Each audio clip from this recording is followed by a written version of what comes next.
Welcome back. The government is set to spend an additional 300 billion Kenya shillings to finance itself in the coming financial year. The additional expenditure will see the taxpayers dig more into their pockets to finance the 4.2 trillion Kenya shillings budget. However, despite numerous commitments by the National Treasury to harmonize its expenditure, more than 70% of the 2025-26 budget will be taken up by recurrent expenditure, which is set to gobble up more than 3 trillion shillings as per the budget policy statement. Here's that report by Jimmy Mbogo.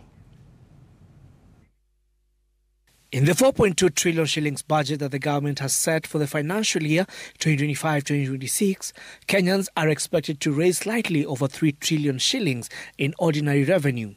Ordinary revenue and appropriation in aid are set to account for 3.5 trillion shillings, an equivalent of 83.33% of the total funding requirement. The budget deficit will stand at 3.9% of the gross domestic product, an equivalent of 759.4 billion shillings.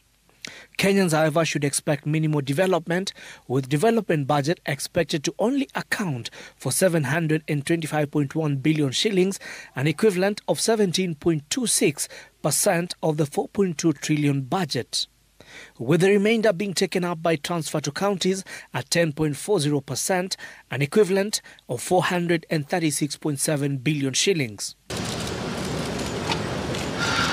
In a move that could further strain credit to the private sector, the government is expected to plug in the deficit in the budget through external and domestic borrowing. However, it is the move to borrow 554.8 billion shillings, or 2.8% of the gross domestic product, that could spell doom for the private sector, with external borrowing expected to cater to the remainder 213.7 billion shillings.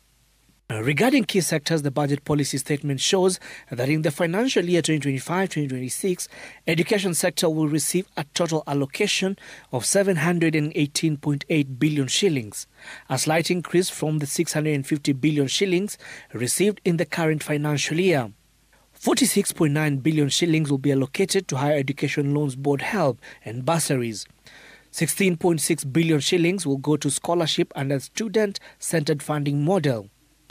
An additional 23 billion shillings will go to continuing students under differentiated unit cost model, while 3.2 billion shillings will be channeled towards the University Collective Bargaining Agreement CBA and 3 billion shillings for the school feeding program. Of concern, however, is the proposed allocation to the health sector, which has been in the eye of a storm. In the budget policy statement, Treasury is proposing an allocation of 204.9 billion shillings, up from 190 billion shillings the previous financial year.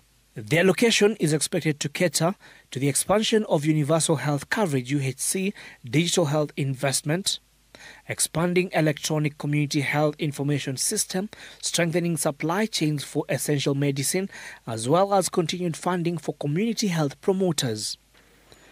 Jimmy Mbogo, Citizen TV, Nairobi.